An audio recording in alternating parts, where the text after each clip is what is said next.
Hello there, it's Cassie. Welcome back to my YouTube channel. I hope you are having an awesome weekend so far. I have a few cards for you today that I am using some of my favorite things products with. So I'm going to start off with some Kansan XL watercolor paper, and I used that Wonky Stitch square die and I cut that out 3 times.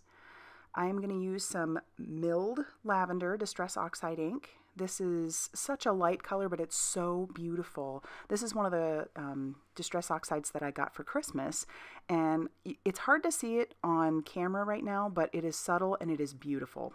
And so I did that for all 3. I just kind of brought that color down. I didn't fill the whole thing, but I brought it down.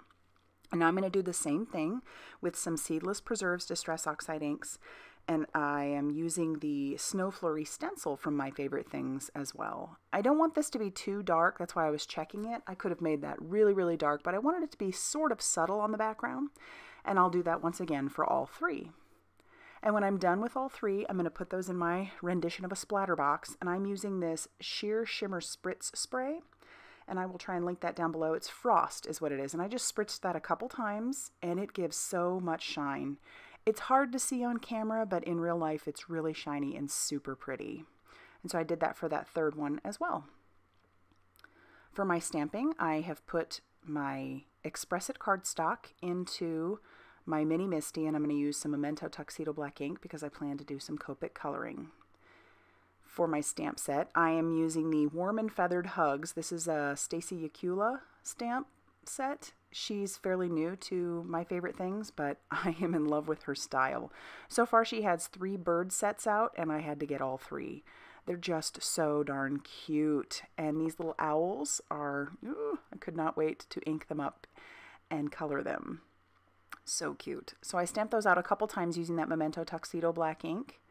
And when I say Copic friendly, it just means that when I use my Copic alcohol markers over the top of the ink and the paper, it doesn't cause the ink to bleed, and the paper works really well with these colors, or with these markers. So I'm going to start off using my C1 Copic.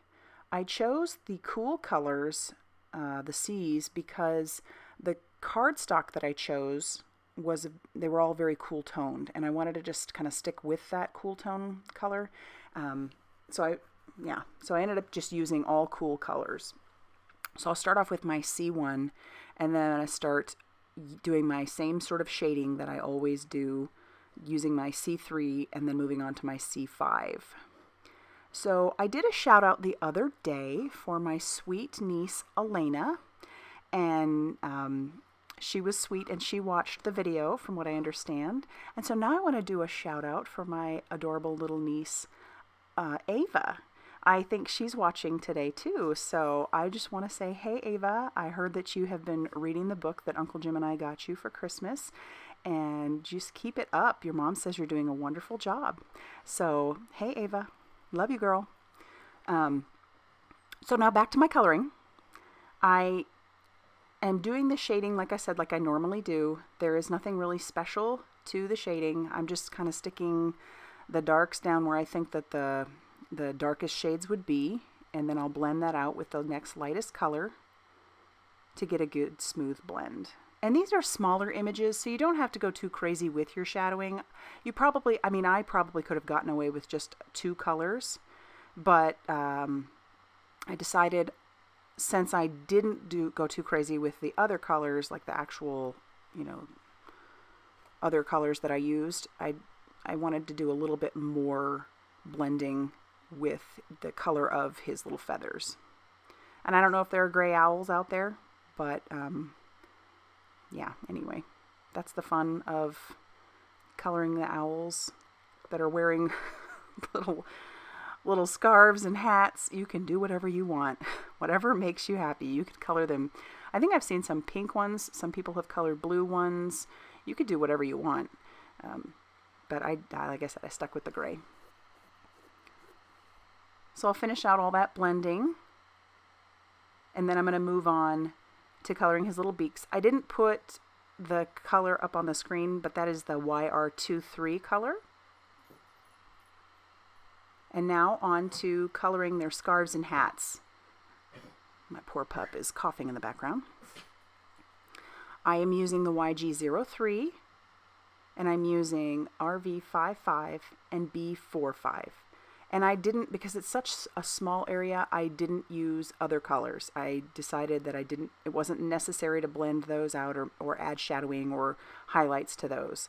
I thought that because it was such a small area, that was fine. And then I'll finish off with that B45.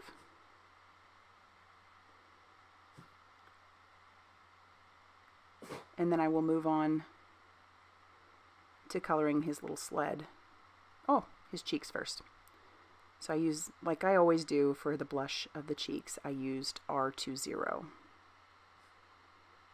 And it's interesting how adding just the little cheeks like that makes it seem like it's that much colder out for these guys. For a finishing touch on them, I did use my Nuvo Glimmer pen over the top of the scarves and the hats. And then I trimmed those out just by fussy cutting because I don't have the die for those. For the sentiment, I did grab some gray cardstock from my stash.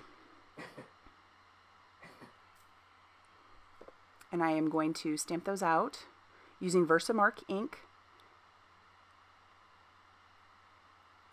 I used my embossing buddy over the top of the cardstock so that I wouldn't get embossing powder where I didn't want it. And now I'll stamp those sentiments out.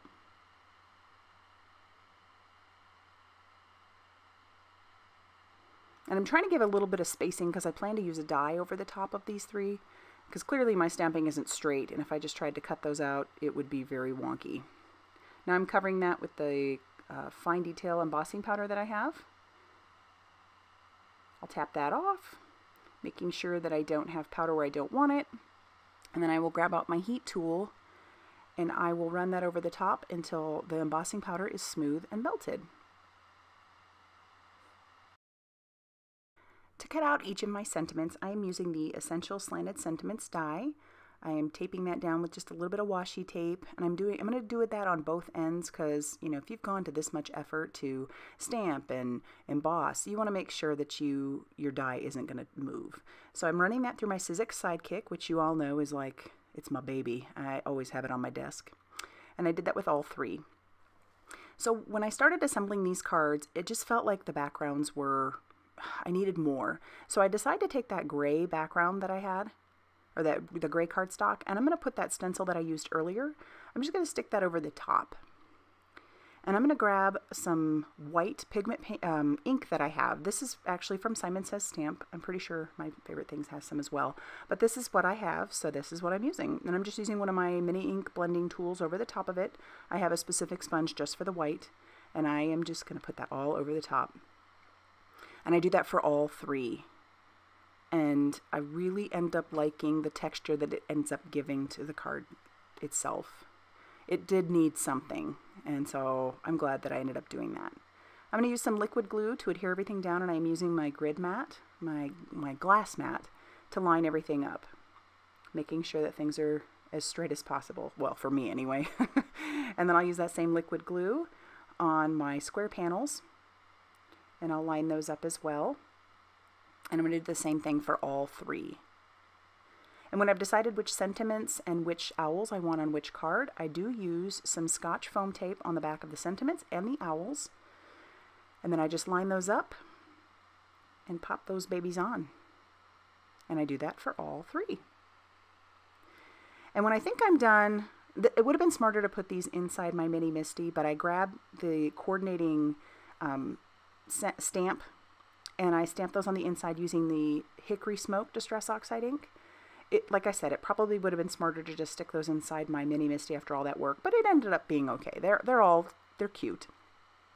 And for a final bit of embellishment, I am going to use some Stardust stickles. And yes, I do have those inside one of those alcohol ink holders. These are fantastic for stickles and also for your Distress Oxide re-inkers. And so I will just do that on all three, just adding little dots of that Stardust stickle. And then that'll finish off these three cards. I really think these turned out pretty darn cute. So I'm going to show you some close-ups here, but if you like these cards, go ahead and hit that like button. And if you haven't subscribed, please do so. And as always, guys, I do appreciate you stopping by. Thanks.